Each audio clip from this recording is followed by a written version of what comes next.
Okay, 12, almost 50. Let's see who is with us.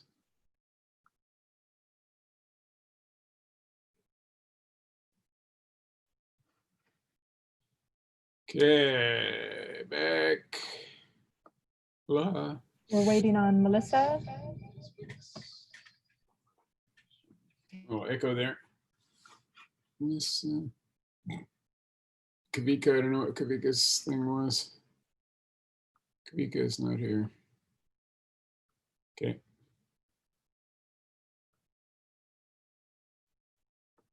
So I guess talking to staff, it sounds like there's two other people that want to testify. It'd be Matt Stelmach and Tom Snetzinger. So why don't we go ahead and move into that, and then we'll move into next steps. We'll see if anybody else wants to testify as well. So Matt, do you want to go ahead? Sure.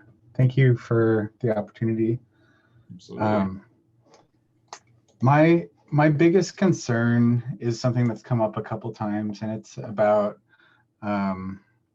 whether this guidance is guidance or rulemaking. And I've really heard two different concepts raised. Initially, Melissa said that there's a big difference between saying nothing and that we can say that there is a mean and standard deviation. Those are sentiments that were echoed by David and Linda Chow, that we can provide a range of possibilities. And I heard a very different sentiment in saying this guidance document will be something against which future HCPs are measured. And those seem very different in concept to me. Something against which an HCP will be measured seems like a rule to me. And we have several things, as I guess the wind industry has been provided several documents that essentially are treated as rules and probably could be memorialized as rules appropriately. And it would help to clarify what in this document is rules versus what is not rules. We have guidance on reporting for incidental fines. We have guidance on reporting downed wildlife incidents. We have guidance on the use of EOA and 80% credible limit. And then we've received from U.S. Fish and Wildlife recommendations regarding the content of HCPs for wind energy projects in Hawaii. And that final document actually includes a sentence that I feel like would be relevant in the drafting of this document. And that sentence is, the recommendations contained in this document do not constitute rulemaking, mandatory or binding guidance. And U.S. Fish and Wildlife Service has a tiered structure in how they view different levels. So guidance, rules, regulations, statutes. And I haven't seen a similar structure from DOFA, and it would be helpful to include some of that as context. Additionally, it would be helpful to clarify who the target audience for this document is. If it is the ESRC, it may be structured a little bit differently than if it is for applicants. So I have some other comments, but this is my most pertinent comment. And if I can only speak for a limited time, this would be my most important one. We got time, Matt, go ahead. So I have a question for Michelle. In the process of preparing some of the HCP amendments, we had expected the 5-year review for the Hawaiian hoary bat to be published, but we haven't seen a 5-year review published yet. Is that something we should expect?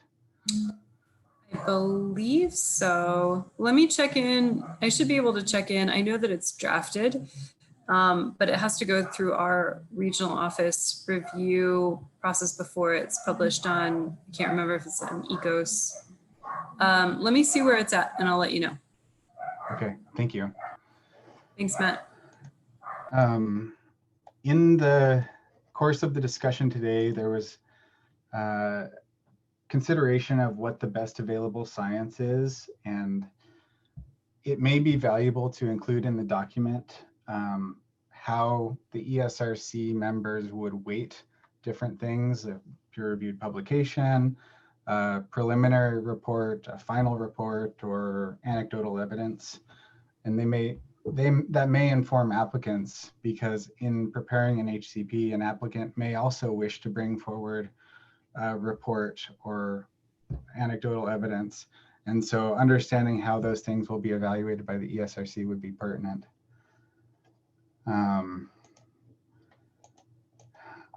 I think that we made this comment, so I have a separate comment. I think we made this on the guidance document, that it should reference the appropriate authority for recommendations. And so for each section, it should be I think it should be referenced if it's to 195D section 4G or section 21 or section 23. And the pertinent sections of 195D should also be referenced in the document. And then my last concern was that recovery of the bat is not addressed anywhere in the document. And it seems like a salient topic and a goal that we should all be aiming for. So those are my topics. Okay. Thank you. Yeah, the recovery thing is kind of where I was getting at with the overall picture on island populations, kind of looking at, are we generally moving toward a stable population, stable or increasing, or otherwise? Okay, any comments from the committee members? To Matt's comments? Any discussion on that? Yeah. No discussion, but I will reach back out to Matt directly and to the ESRC with any updates on the BAT 5-year review. Yeah, and this is Jim. Thanks, Matt, for your comments, and we'll definitely incorporate them in the next draft as we go through the guidance document and bring that back to the ESRC. And you'll have another opportunity to comment on that one. And Matt, was that one the line you opened up with, the recommendations do not constitute rulemaking? Is that in your written comments as well, or should we just make sure that we capture it here? It's not, but there are 3 documents that HCP holders are provided. One is, let me see. We have the ITP-ITL Island-Wide Down Wildlife Protocol, which I think is included. We have the Standardized Protocol for Incidental Fines, which we discussed earlier, but I don't think is included. And then we have U.S. Fish and Wildlife recommendations for wind farm HCPs, and that's dated 6/28/2017. Okay, 6/28/17, and is that where you took that line from? Yeah, that line was from that last U.S. Fish and Wildlife recommendations. Okay. Clear that last one is a Fish and Wildlife Service document rather than an ESRC document. Right. It'd be nice if we could get them aligned. I mean, a lot of what I've been trying to do, we've been trying to do, I think, between the agencies is keep the agencies aligned. So even though there are some differences between the state and federal law that guide the different agencies, we've been trying to stay aligned on our approach and our permitting so that we can have a single permit for these projects. Agreed. And Matt, this is Loyal. Thanks for the detailed comments. You actually provided good stuff on, citations and things like that. So that was great. Thanks. Okay, thanks. Anything else for Matt? Okay, I think Tom Setzinger is up next. Tom? Thank you, David. So I appreciate the opportunity to provide input on the draft guidance today. I guess I have a few comments on specific sections, but I have an overall comment about process, and it sounds like the committee is generally leaning towards what my initial concern was, but I just want to sort of air that publicly. And I hope that, that my vision and yours is in alignment. But from our general review of the current draft and the associated public comments and the acknowledgement that the new guidance needs to incorporate information from the workshop, it seems apparent that the current draft is going to go through significant revisions. And I want, I think that we all share the goals that the guidance will provide HCP applicants and permittees guidance based on the existing statutes and grounded in the currently best available science. So I want to, sort of reiterate and encourage the committee to carefully consider the detailed comments that we've provided, but also make sure that there's an opportunity for additional public input on future revisions to this document. And then regarding sort of some of the specific comments, I wanted to touch on the fatality monitoring section. I'm concerned about the arbitrary suggestion to increase the search area by a 20% buffer. I think in general, my understanding of the approach for the ESRC and the agencies has been to encourage projects to maximize the search area to the extent practicable during the first few years. And then there's been the ability to potential reductions in size of those search areas over time as confidence grows in terms of the level of take at the projects and the specific understanding of carcass distribution at those individual projects. But if we take the concept of a search area being maximized at the start, you can't really add a 20% buffer to that. So I think there needs to sort of be an understanding that these search areas are not sort of necessarily arbitrarily structured that you could allow increases in size. Fundamentally, these search areas should incorporate, or should the analysis of the take should incorporate our best understanding of the distribution of fatalities within the described search areas. My second concern about the fatality monitoring section was touched on in some of the discussion today, but I want to emphasize it because I think it, I guess I'm not clear on whether there really was a misunderstanding of the language or whether there really is a position on the ESRC that is suggesting that DOFA should sort of take over and independently manage the post-construction mortality monitoring at these projects. So I apologize if this is just a misunderstanding of the intent of that language.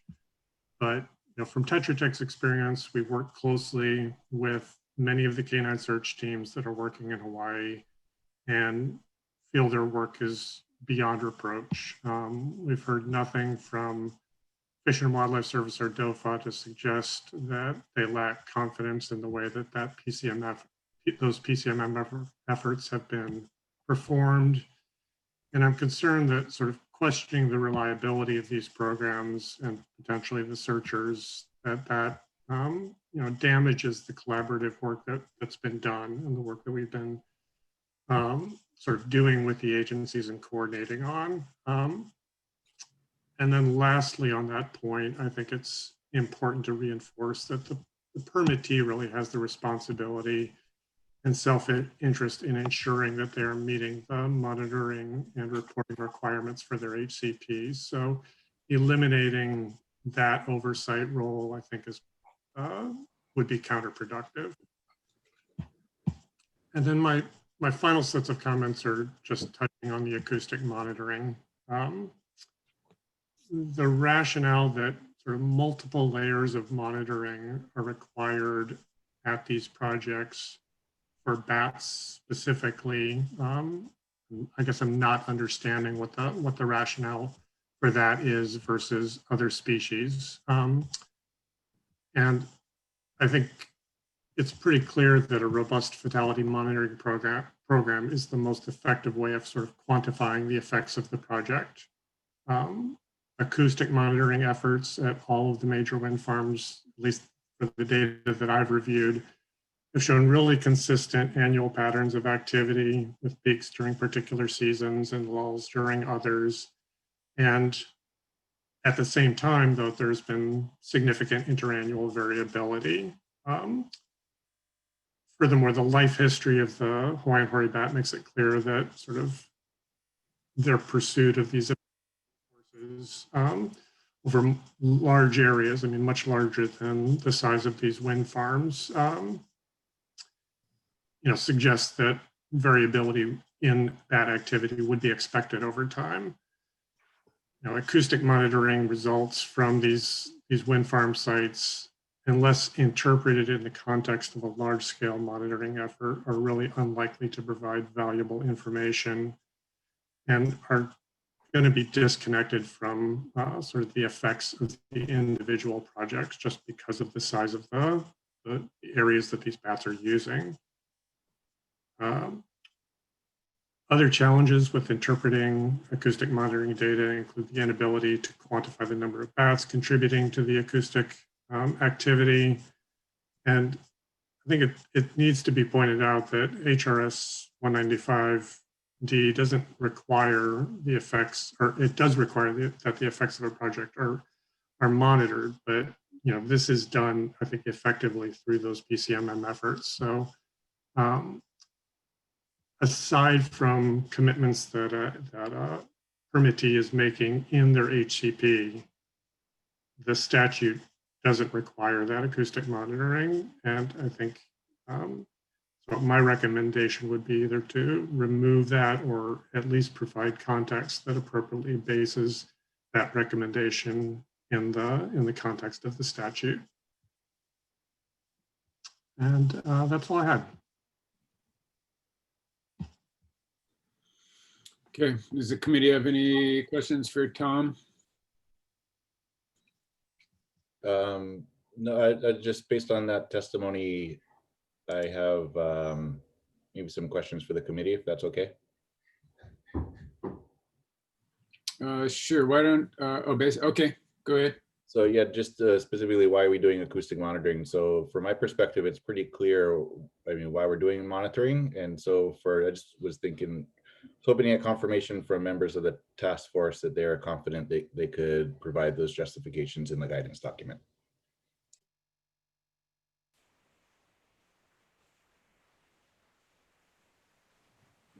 Yeah, there's no question that we want to see an effective and efficient monitoring program to address the questions that are really pertinent. And so we'll definitely, as task force looks at the revisions for this, the guidance, we'll definitely take that into account and make recommendations. Again, we welcome input from both the SRC and the public on that revision. This is Loyal. I think the monitoring, I mean, there's different types of monitoring, right, that we've been talking about. So, we're talking right now about the acoustic site monitoring or facility monitoring for seeing what's going on at the site or immediately adjacent to the site. There's also the monitoring that takes place before construction. There's monitoring of the take, looking for downed bats and birds. And then there's the monitoring at the mitigation sites, if they have mitigation sites, as to what's going on there. So for the acoustic monitoring at the sites after construction, from my perspective, the ideal would be if you can see whether or not there's a change in the local bat populations. I mean, ideally, I completely agree with the suggestion that if you have an island-wide monitoring system that actually is looking at that island-wide, your facility one will tie into that better than just a bunch of independent ones, which are all done differently. So I think that the monitoring, particularly the acoustic monitoring after construction at the site, is problematic as to how you get data that is reasonably compelling without spending a ton of money. Because we can't necessarily turn that acoustic monitoring into a number of bats right now, but it is something that we feel we need to get to. And I think that's going to be the challenge for our revision to the bat guidance, is how we actually deal with the acoustic monitoring at the sites and tie that in, or if we can tie that into a island-wide approach that gives us some feel for at least trend, if not numbers. So I think it's problematic. It's a hard one, but it doesn't need to just go away. We just need to figure out how to make it functional better.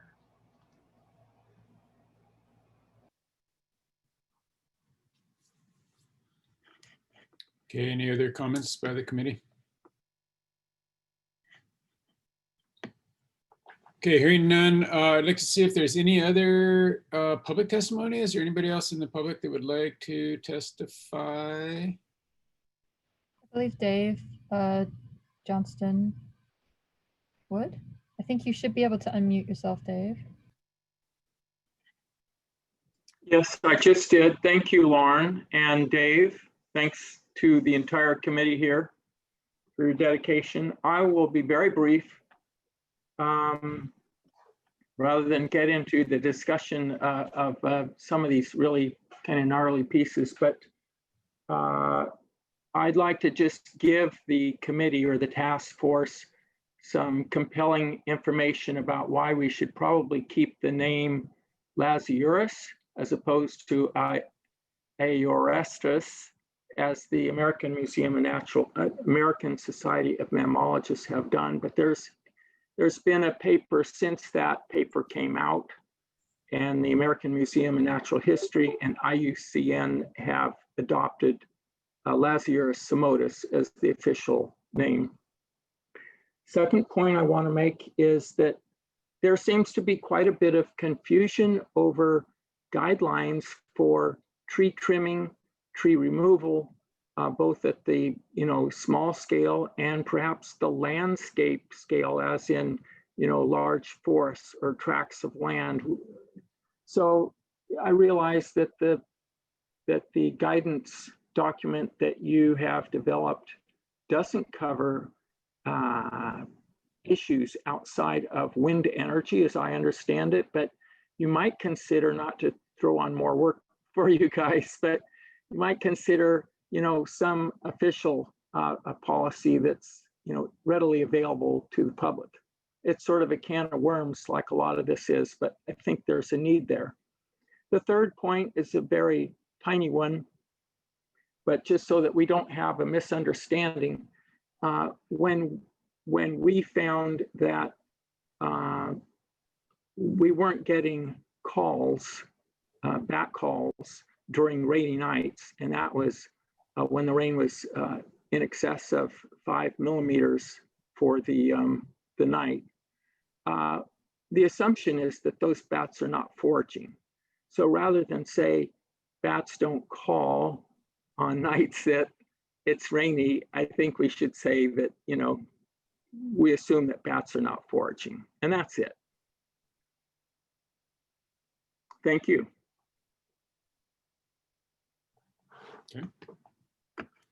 Can I ask a question, Dave? Why would you say they're not foraging? You would have observations when they're calling and not when they're not, or how did you come to that conclusion? The assumption, if it's raining, well, for one, I and others have observed bats just dropping like a rock, if you will, but just dropping to a nearby tree when it starts raining. And yes, they're not calling, but more importantly, they're not moving around and foraging. Okay.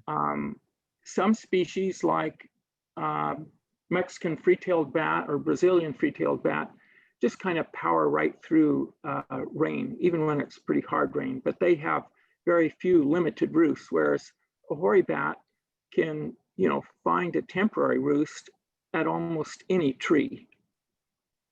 So, but that's important ecologically.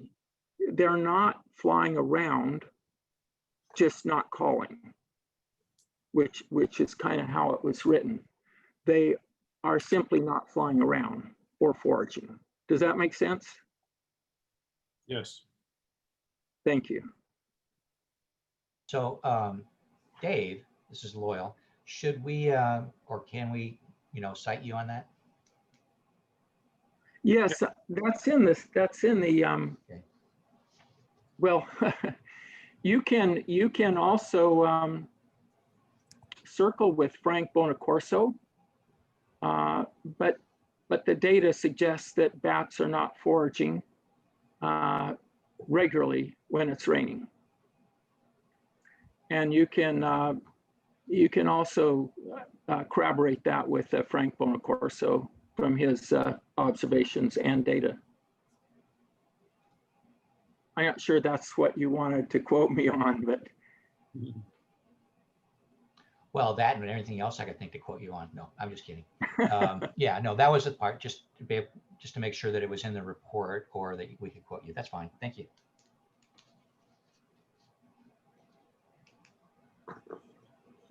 Okay, any other questions for Dave or comments on his testimony? Okay, thanks, Dave. Thank you. Okay, is there anybody else from the public that would like to testify at this time?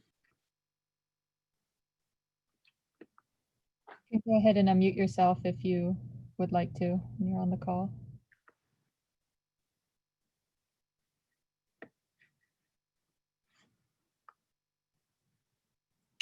Okay. Hearing none. Okay, so next steps.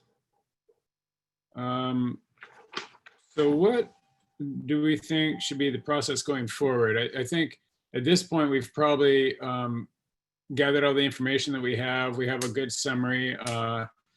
I'm thinking that at this point, it should go back to the BAT working group based on all the input that we've had from the workshop and public comments and public testimony, and make another the next revised version. Does that sound like the next step here? I think we have a couple more sections that to go over from the back guidance, like mitigation. We were going to break this up, I think, into 2 parts today and another day. Is that right, Lauren? Oh, okay, yeah. No, I think this will go over, yeah. So, okay. So the sections that we have, you can start to work on perhaps. And then we have another meeting that'll consider the remaining sections. We should be able to get that in one more meeting. Is that right, Lauren? Yes, so yes, I think so. October 21st is the next regularly scheduled ESRC meeting. And then if we could get through the second half of the paper and then have some time post that to incorporate all the changes and then maybe bring that draft back again as a fully incorporated draft for consideration. And that gives, prior to every ESRC meeting, that the BAT papers that, gives the public a chance to comment on that, provide comments as we work through the drafts. Okay. Unless you'd like to direct some other public comment process.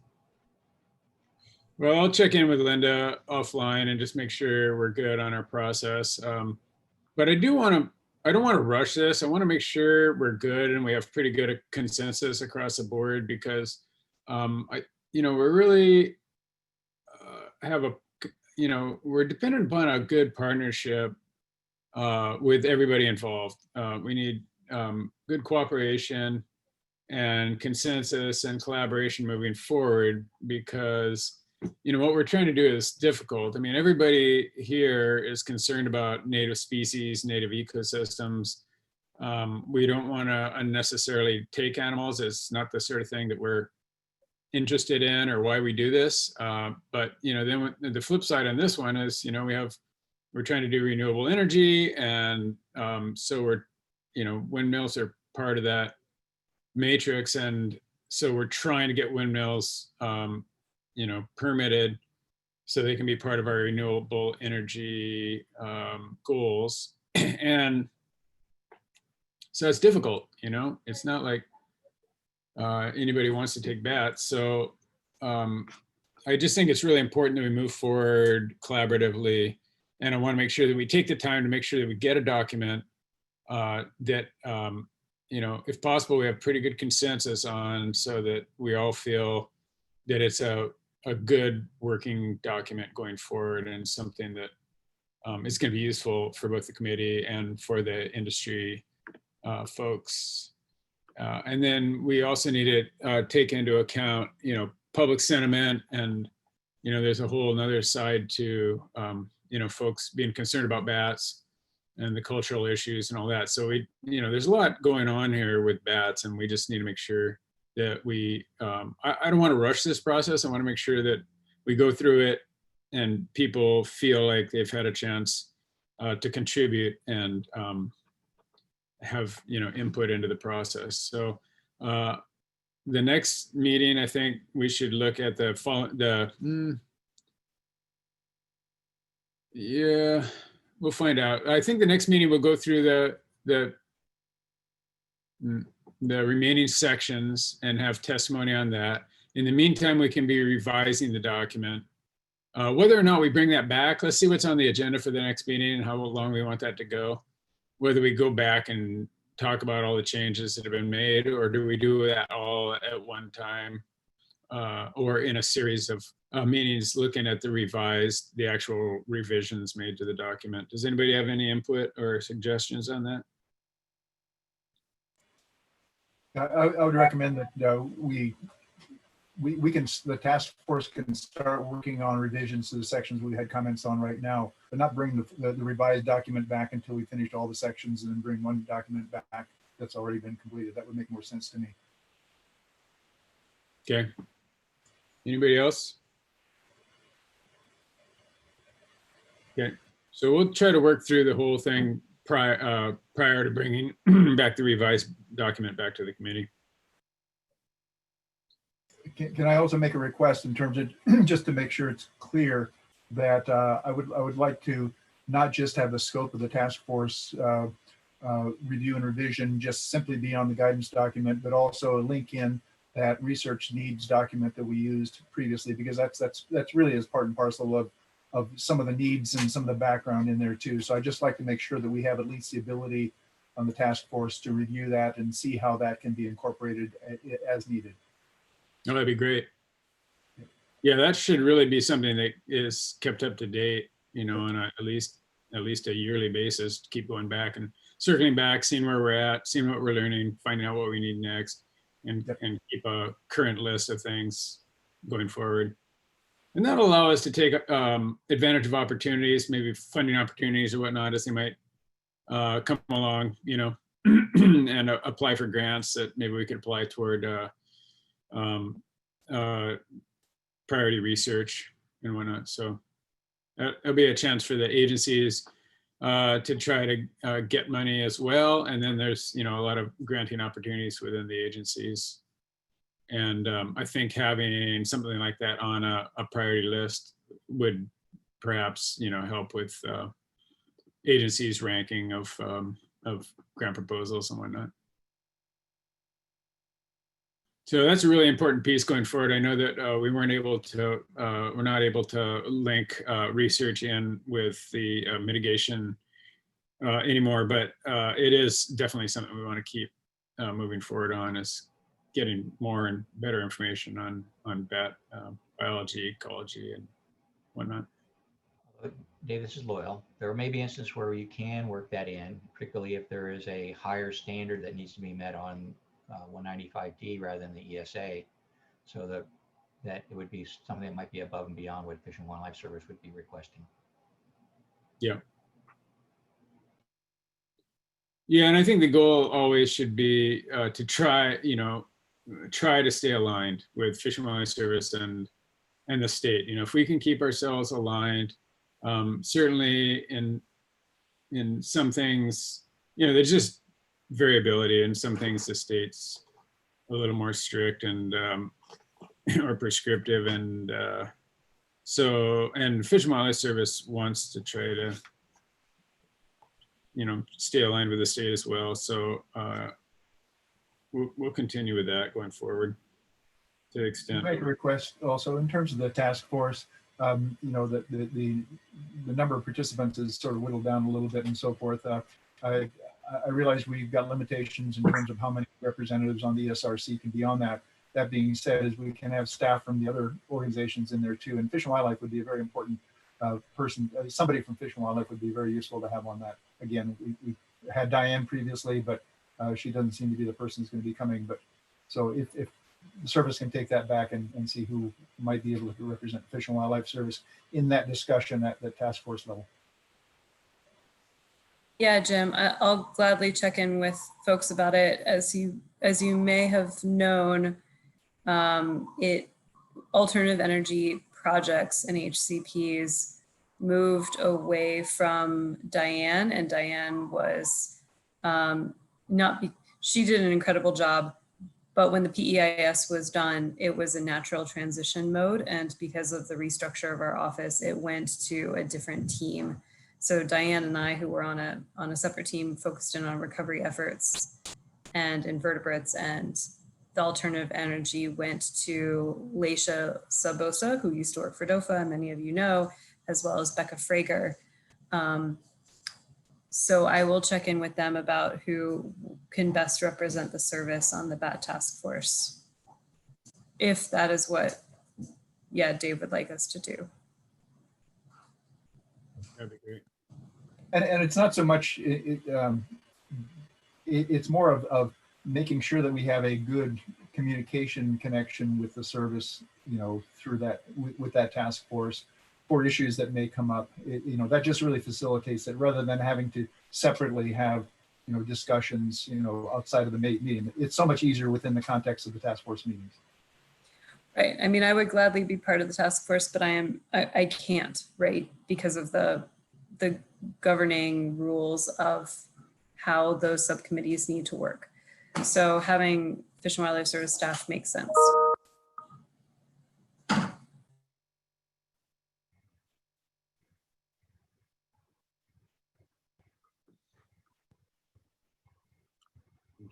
Anything else?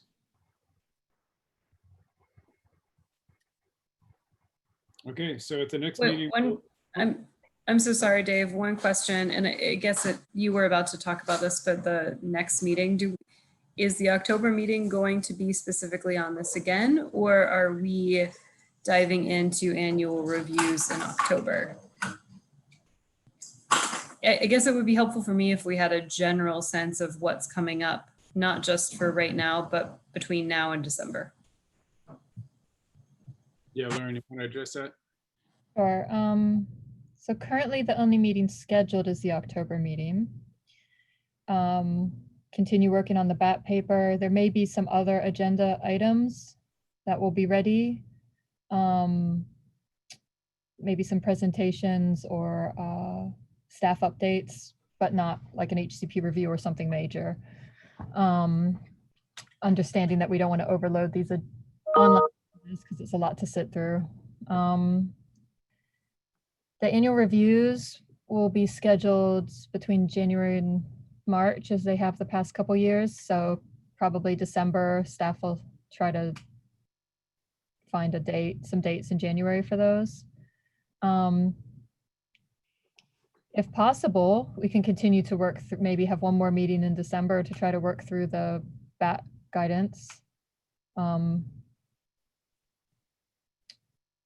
would hit the 5-year goal in 2020. Yeah.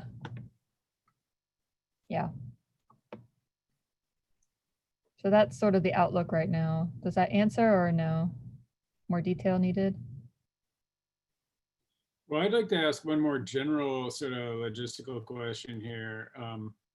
Trying to respect people's time. I know everybody on this committee is super busy and committed outside of this committee. And I'm just curious as to preferences and, trying to respect people's time. Like, is there a preference as to how long these meetings go? How often do we have them? I'd like to have a little more structure if I could in the agenda where we have some time so people can kind of structure their need to monitor the meeting. Like if there's some agenda items that they don't feel like they really want to sit through. I know sitting through these calls for hours or even in a room is a real time commitment. And so I'd just like to throw it out there to the committee, do we want to say something like, we want, 4-hour meetings or, something like that? Do we want to put a time limit on meetings and then we decide how many meetings we need to get all of our business done? Or I'd just like to throw that out there for some input.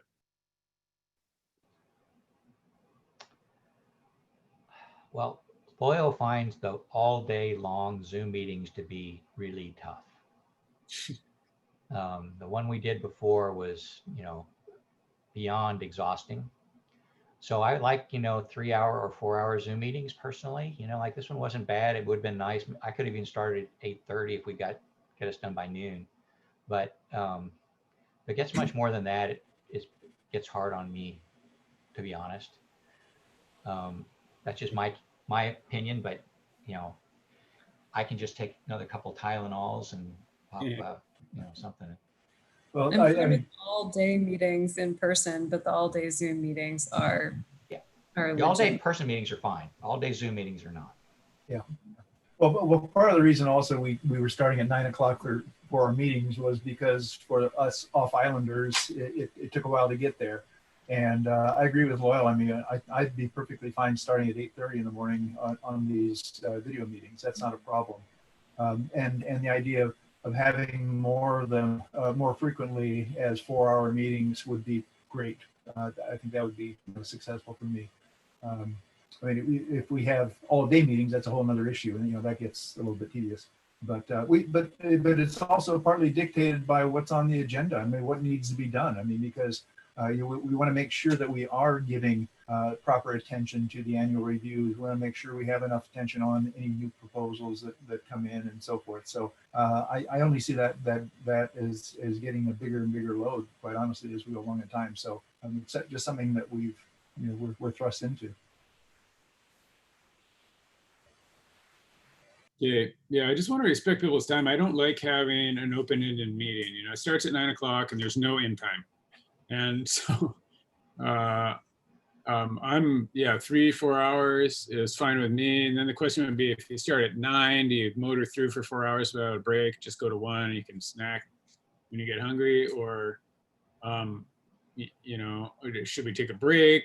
Should we start at 8 and go till 12? Should we go from 9 to 12, have a 3-hour meeting? I'm just curious if there's any preferences. Linda, is there anything in Sunshine Law that limits how we arrange these meetings in terms of timing? Oh, labor laws say that people get breaks every couple of hours, but no. Yeah. You're right. You're all volunteers. You're not subject to that. No. So it just depends on, what you guys want to do. I've staffed the land board for quite a few years, and we've had chairs who never took breaks, never took lunch breaks, never, any of that. And then, that was pretty tough. We had 2 chairs like that. And then we, Suzanne right now, she'll try to take a break every couple of hours, and then she'll take a lunch break, and so it makes it a little bit easier. And again, it just depends on, what people want and what they're able to sit through, like Loyal, Hey, Loyal, you could, move your camera. You could stand up and walk around your office while you're in the meeting. Mhm. Get a stationary bike. It helps to be out in the forest like I am. I know. Yeah. I like your cool forest there, Jim. Is that cool? You up there? Yeah. Huh? Or is that, yeah. Oh, you got Ohia in the background there, huh? Yeah, Upper Hanabi on the Oh. slope. I got the old Mike Buck Koa Forest picture on my. I'm trying to get the bird calls in the background of my thing there, but it doesn't really work. Yeah, that'd be excellent. Substitute Cookie Frog. Okay, well, I'll look into this. I personally, I would like to have shorter, short, efficient meetings and not just go on and on and on. So that's my personal preference, is to try to just run things in a pretty brisk business-like fashion. So that's where I'll try to get to on this, and I'll put out some suggestions maybe, but I would like to have an end time on these meetings, and I would like to not go more than 4 hours, and I do want to give people appropriate breaks. So we'll look at, so people are saying 8:30. Could you meet at 8? Is that too early, or is 8:30 better? 8:30 works, 8 o'clock works for me. That works for me. So I guess On Zoom. I'd have to say if it kind of depends on the school schedule, and if DOE schools go back, I may have to be dropping a child at school. So 8 would be a bit tough. 8:15 is doable. Okay. Yeah. And 8:30 then, so we know for sure that in October, we'll still be able to do Zoom meetings. Come November, we don't know what the new reality is going to be. So I think we'll have to play that by ear. Okay. Linda, a question, Linda, for you is assuming things open up a little bit and so forth, is it still possible to continue to have participation remotely, or is it an all or nothing thing? It's an all or nothing thing, only because the current statutes only allow for interactive technology where basically you have a remote location. People have to be allowed to gather there and present testimony there. And so the only reason we're being able to do virtual meetings like this is because of the emergency orders that are in place. I think probably somebody's going to put in a bill this next leg session to allow for this to be more and more, because I think people are finding that it's easier, and it definitely, from a budgetary perspective, it's much easier on the departments, because we don't have to fly everybody everywhere. So I suspect it will become a new reality, but how long it continues under emergency proclamation is up in the air. It's a month by month thing, I think.